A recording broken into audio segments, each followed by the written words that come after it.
नमस्कार दोस्तों। सामान्य अध्ययन जीएस की क्विज नंबर 8 लेकर मैं अजीत सिंह एक बार फिर से हाजिर हूं, जहां हम बात करेंगे जनरल स्टडीज यानी जीएस के सामान्य अध्ययन के मात्र 5 प्रश्न, मात्र 5 क्वेश्चंस हम यहां पे डिस्कस करेंगे और इनमें कम से कम भी तकरीबन 15 से 20 क्वेश्चंस का सार आपको मिलेगा। ठीक है, जो कि यूपीएससी प्रीलिम्स के जीएस के पेपर के मद्देनजर तैयार किए गए हैं तथा अलग अलग राज्यों के जो लोक सेवा आयोग हैं उनकी परीक्षाओं के मद्देनजर भी, और ये बहुत ही महत्वपूर्ण है। तो चलिए बात करते हैं आज के क्वेश्चन नंबर 1 से शुरू करते हैं। Question number 1, Akhil Bharatiya Congress party से संबंधित राष्ट्रीय अधिवेशन या राष्ट्रीय सम्मेलन, राष्ट्रीय अधिवेशन या राष्ट्रीय सम्मेलन स्वतंत्रता से पूर्व यानी कि आजादी के पहले और कांग्रेस के जितने भी राष्ट्रीय अधिवेशन या राष्ट्रीय सम्मेलन हैं उनसे संबंधित निम्नलिखित तथ्यों पर विचार कीजिए तथा इनमें से असत्य विकल्प का चयन कीजिए। असत्य विकल्प का चयन यानी कि इनमें से 3 सत्य हैं, एक असत्य है, उसका चयन हमें करना है। ऑप्शन क्या बोलता है? आजादी के पूर्व कांग्रेस के 54 यानी कि 54 राष्ट्रीय सम्मेलन या अधिवेशन आयोजित हुए थे। ऑप्शन क्या बोलता है?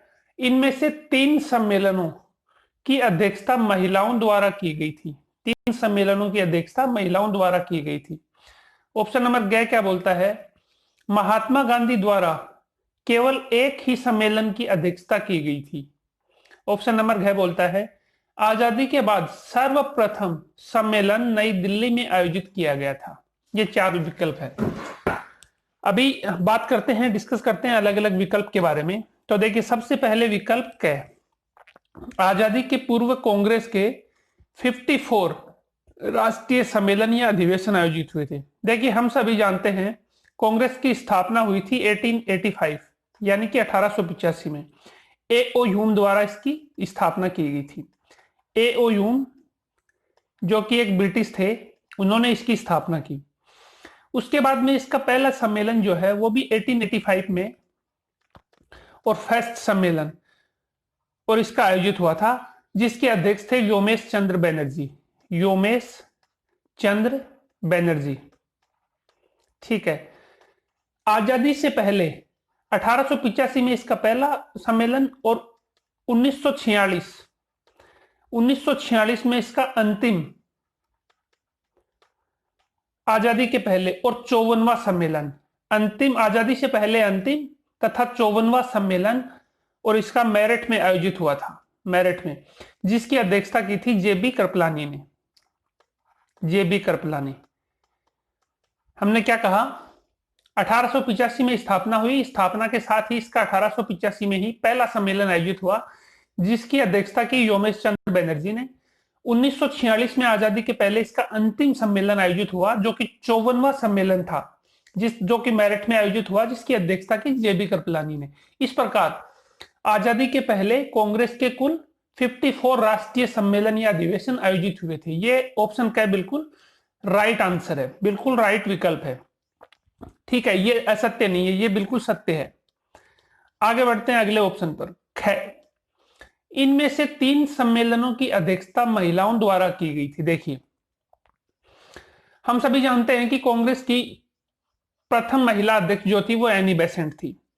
तो एनी बेसेंट जो थी, इन्होंने एक सम्मेलन की भी अध्यक्षता की थी, और वो सम्मेलन कौन सा था? कोलकाता। कोलकाता सम्मेलन 1917, जिसकी अध्यक्षता एनी बेसेंट ने की थी, और ये कांग्रेस की प्रथम महिला अध्यक्ष। ठीक है, just a minute. Annie Besant जो थी, ये कांग्रेस की प्रथम महिला अध्यक्ष। ठीक है। इसके बाद 1925 कानपुर सम्मेलन, जिसकी अध्यक्षता की सरोजनी नायडू ने। सरोजनी नायडू। इसके बाद 1933 सरोजनी नायडू जो थी, ये प्रथम भारतीय, देखिए एनी बेसेंट जो थी वो प्रथम महिला अध्यक्ष, परंतु ये विदेशी थी। सरोजनी नायडू जो थी वो प्रथम भारतीय महिला थी जिन्होंने कानपुर सम्मेलन की और सबसे पहले अध्यक्षता की थी 1925 में। इसके बाद 1933 में एक सम्मेलन आयोजित हुआ जिसकी अध्यक्षता की श्रीमती नलिसेन गुप्त।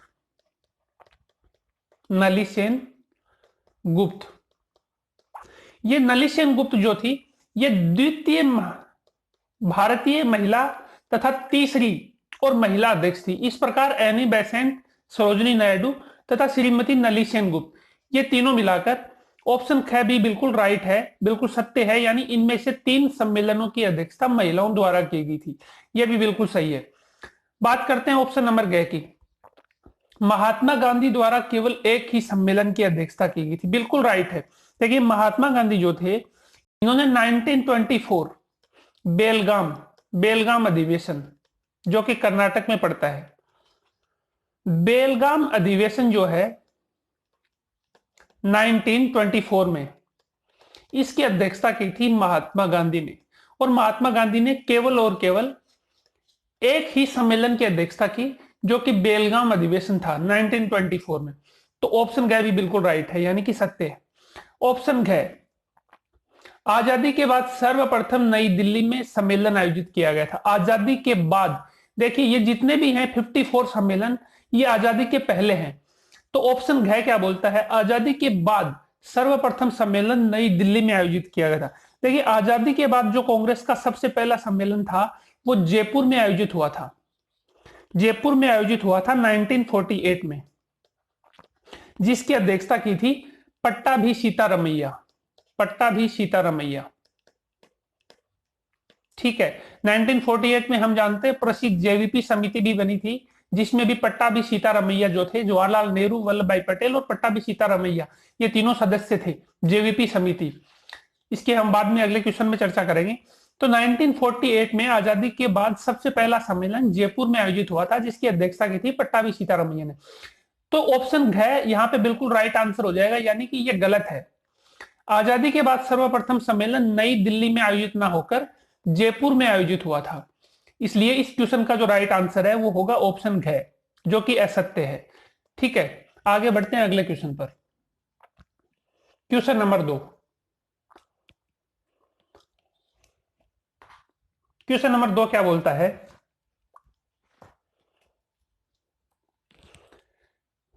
क्वेश्चन नंबर 2, निम्नलिखित कथनों पर विचार कीजिए।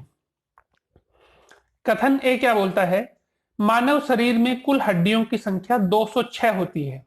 ठीक है। कारण आर क्या बोलता है, आयु बढ़ने के साथ साथ मनुष्य में 2 अथवा अधिक हड्डियां आपस में जुड़कर एक हो जाती हैं। जीएस का क्वेश्चन है ये, जीएस जनरल साइंस का, सामान्य विज्ञान का। देखिए कथन क्या बोलता है, मानव शरीर में कुल हड्डियों की संख्या 206 होती है। कारण बोलता है आयु बढ़ने के साथ साथ मनुष्य में 2 अथवा अधिक हड्डियां आपस में जुड़कर एक हो जाती हैं। तो ये कथन और कारण वाला क्वेश्चन है। सबसे पहले हमें देखना है कथन और कारण में से कौन सा सही है। अगर दोनों सही है तो इनके मध्य और संबंध स्थापित करना है। देखिए तो इसके बारे में हम बात करें तो मानव में शिशु जो होता है, शिशु जब जन्म लेता है बालक, तो उसमें हड्डियों की संख्या होती है 300। और धीरे धीरे जैसे जैसे उसकी आयु बढ़ती है वैसे वैसे उसकी जो बोन्स होती हैं, 2 अथवा दो से अधिक हड्डियां आपस में जुड़कर एक हो जाती हैं। जैसे कि खोपड़ी की हड्डियां, उदाहरण के तौर पे हम मान सकते हैं खोपड़ी की, मनुष्य की खोपड़ी में जो है बालक में और ज्यादा हड्डियां होती है। धीरे धीरे जब उसकी आयु बढ़ती है तो खोपड़ी में 2 से अधिक हड्डियां आपस में जुड़कर कम होती जाती हैं, ऐसे करके। और एडल्ट मनुष्य में हड्डियों की संख्या होती है 206। ठीक है, बालक में होती है 300, एडल्ट में होती है 206। तो कारण क्या बोलता है, आयु बढ़ने के साथ साथ मनुष्य में 2 अथवा अधिक हड्डियां आपस में जुड़कर एक हो जाती हैं। तो ये दोनों के दोनों कथन और कारण दोनों राइट हैं। मानव शरीर में कुल हड्डियां 206 होती हैं, शिशु में 300 होती हैं, जो कि आयु बढ़ने के साथ साथ जुड़कर कम हो जाती हैं, यानी कि 206 हो जाती हैं। तो कथन और कारण दोनों बिल्कुल सही हैं, तथा कारण जो है वो कथन की स्पष्ट व्याख्या करता है। तो देखिए प्रश्न का उत्तर कूट की सहायता से दीजिए। तो इसमें से कूट कै बोलता है कथन ए तथा कारण आर दोनों सही हैं। इस प्रकार कूट कै हमारा राइट आंसर हो जाएगा, यानी कि कथन ए तथा कारण आर दोनों बिल्कुल सही हैं। तो क्वेश्चन नंबर 2 का राइट आंसर जो है वो कूट संख्या कै हो गया। आगे बढ़ते हैं अगले क्वेश्चन पर। Question number 3, very important question. ठीक है, एशिया महाद्वीप के संदर्भ में कृषि योग्य उपजाऊ भूमि, कृषि योग्य उपजाऊ भूमि, उपजाऊ जिसको बोलते हैं जोत भूमि, यानी कि जिसकी जुताई होती है, जिस पर कृषि की जाती है, ऐसी भूमि को हम बोलते हैं जोत भूमि, जिसकी जुताई होती है, जोत भूमि, कृषि योग्य उपजाऊ भूमि। तो एशिया महाद्वीप के संदर्भ में कृषि योग्य उपजाऊ भूमि यानी कि जोत भूमि की उपलब्धता के आधार पर सूची फर्स्ट को सूची सेकंड से सुमेलित कीजिए। देखिए, एशिया महाद्वीप के जितने भी देश हैं वो सूची फर्स्ट में हैं तथा उनका जो कृषि योग्य उपजाऊ भूमि की उपलब्धता के आधार पर जो स्थान है वो सूची सेकंड में है। ठीक है, तो इन दोनों सूचियों को आपस में मिलाना है कि कौन से देश का कौन सा स्थान है। तो सबसे पहले बात करें हम भारत की। देखिए, एशिया महाद्वीप में जो कृषि योग्य उपजाऊ भूमि है उसमें भारत का सबसे पहला स्थान है, यानी कि एशिया महाद्वीप की कृषि योग्य उपजाऊ भूमि जिसको जोत भूमि बोलते हैं, इसका 50% अकेले भारत में है। तो भारत का स्थान हो गया फर्स्ट। तो इसमें ऑप्शन में 3 नंबर, कूट नंबर 3 फर्स्ट है। तो सबसे पहले कूट नंबर 3 भारत। इसके बाद अगला इंडोनेशिया की बात करें तो इंडोनेशिया का जो स्थान है वो चौथा है, चौथा। ठीक है, तो कूट में हम बात करें तो कूट नंबर फर्स्ट, यानी कि फर्स्ट। इसके बाद में चीन का हम स्थान की बात करें तो चीन का स्थान कृषि योग्य भूमि में आता है दूसरा। कूट में हम देखें तो ऑप्शन नंबर 2, तो इसमें 2। तुर्की की हम बात करें तो तुर्की का स्थान आता है तीसरा। इस प्रकार कूट में ऑप्शन नंबर 4। ठीक है, तो इसको सूची फर्स्ट को सूची सेकंड से सुमेलित करना है तो इसमें हो गया A3, B01, C02, D04। तो यहाँ पे कूट जो है इसका मिसप्लेस है, कूट दिया नहीं गया है। वैसे अगर कूट दिया जाता तो A03, B01, C02 और D04 इसका राइट आंसर हो जाता। ठीक है, भारत का जो है कृषि योग्य जोत भूमि की उपलब्धता में पहला स्थान है, उसके बाद अगला स्थान जो है वो चीन का है, उसके बाद तीसरा स्थान जो है वो तुर्की का है और चौथा स्थान जो है वो इंडोनेशिया का है, एशिया महाद्वीप में कृषि भूमि की उपलब्धता के आधार पर। क्लियर, ये जीएस का बहुत ही इंपॉर्टेंट क्वेश्चन है। आगे बढ़ते हैं अगले क्वेश्चन पर। क्वेश्चन नंबर 4, क्वेश्चन नंबर 4 क्या बोलता है, देखिए, प्रसिद्ध बौद्ध महासंगीतियों के क्रम में निम्नलिखित कथनों पर विचार कीजिए। बौद्ध महासंगीतियां, 4 बौद्ध महासंगीतियां हम सभी जानते हैं अब तक हुई हैं, उनके क्रम में निम्नलिखित कथनों पर विचार करें। कथन ए क्या बोलता है, महात्मा बुद्ध के प्रसिद्ध त्रिपिटक का निर्माण प्रथम बौद्ध महासंगीति के दौरान किया गया था। कथन बी क्या बोलता है, चतुर्थ बौद्ध संगीति के दौरान बौद्ध धर्म 2 संप्रदायों हीनयान तथा महायान में विभाजित हो गया था। कथन ए, त्रिपिटक का निर्माण प्रथम बौद्ध महासंगीति के दौरान किया गया, चतुर्थ बौद्ध संगीति के दौरान बौद्ध धर्म 2 संप्रदायों हीनयान तथा महायान में विभाजित हो गया। तो देखिए, बौद्ध महासंगीतियों की हम बात करें तो हम सभी जानते हैं सबसे पहली बौद्ध महासंगीति राजगृह में हुई थी, राजगृह में 483 ईस्वी पूर्व है। ठीक है, द्वितीय हुई थी वैशाली में 383 ईस्वी पूर्व है, तीसरी हुई थी पाटलिपुत्र में 250 ईस्वी पूर्व और चौथी जो हुई थी वो हुई थी कुंडल ग्राम में, कुंडल 1 या कुंडल ग्राम जो हुई थी प्रथम ईस्वी पूर्व है। ठीक है, ये 4 बौद्ध महासंगीतियां अब तक हुई। तो प्रथम जो बौद्ध महासंगीति थी इसमें द्विपिटक यानी कि महात्मा बुद्ध के जो उपदेश थे, उपदेशों को और 2 पिटकों में संकलित किया गया। द्विपिटक, एक सूत पिटक तथा दूसरा विनय पिटक। इस प्रकार 2 पिटकों का निर्माण हुआ जिन्हें द्विपिटक कहा गया, सूत पिटक तथा विनय पिटक। फर्स्ट प्रथम बौद्ध महासंगीति राजगृह में। ठीक है, उसके बाद में तीसरा पिटक त्रिपिटक, यानी कि 2 पिटक पहले से थे, सूत पिटक तथा विनय पिटक, तथा तीसरे त्रिपिटक का निर्माण जो हुआ वो द्वितीय सेकंड बौद्ध महासंगीति जो वैशाली में हुई थी उसमें त्रिपिटक का निर्माण किया गया।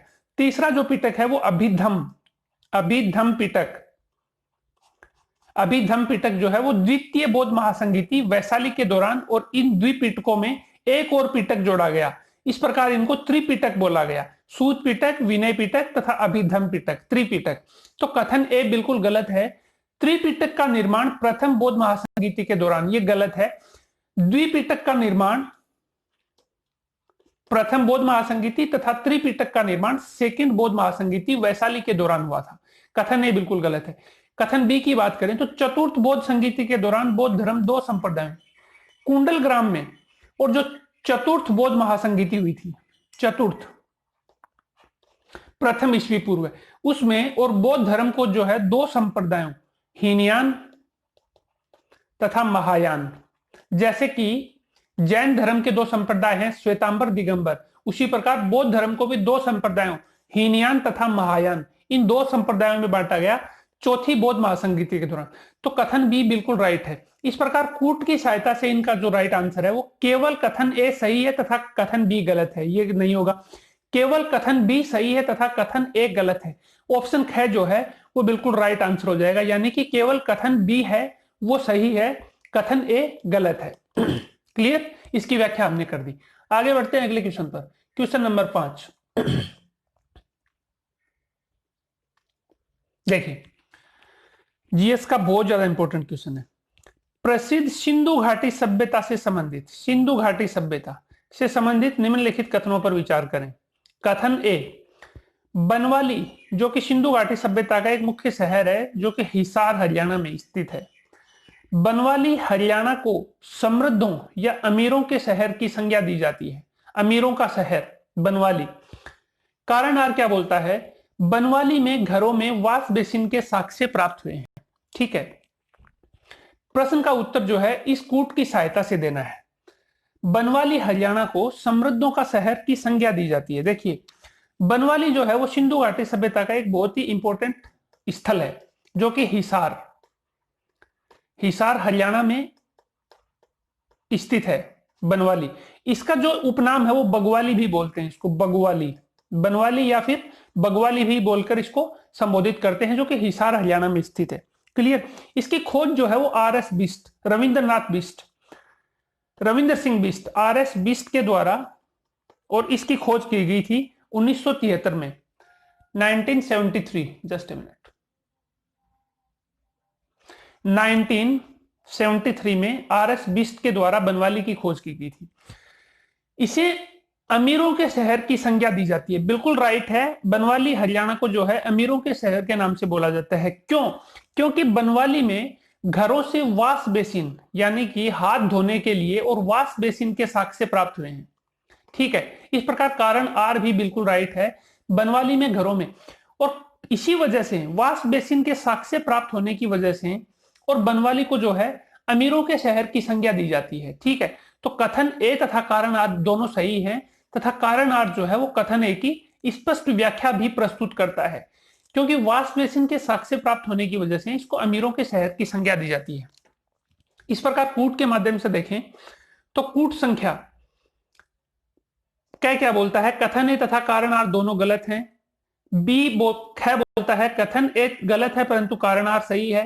ग बोलता है कथन ए तथा कारण आर दोनों सही है परंतु कारण आर कथन ए की सही व्याख्या प्रस्तुत नहीं करता है, यह भी गलत है। घ बोलता है कथन ए तथा कारण आर दोनों सही हैं तथा कारण आर कथन ए की सही व्याख्या प्रस्तुत करता है। यस, ऑप्शन नंबर घ यहां पे हमारा राइट आंसर हो जाएगा। कथन ए कारण आर दोनों सही हैं, कारण आर कथन ए की सही व्याख्या प्रस्तुत करता है। इस प्रकार ऑप्शन नंबर घ यहां पे राइट आंसर हो गया। तो ये था जीएस की क्विज के 5 इंपॉर्टेंट क्वेश्चंस, क्विज नंबर 8। इसके बाद में हम बात करेंगे क्विज नंबर 9 में अगले 5 जीएस के इंपॉर्टेंट क्वेश्चंस के बारे में। तब तक के लिए बहुत बहुत धन्यवाद।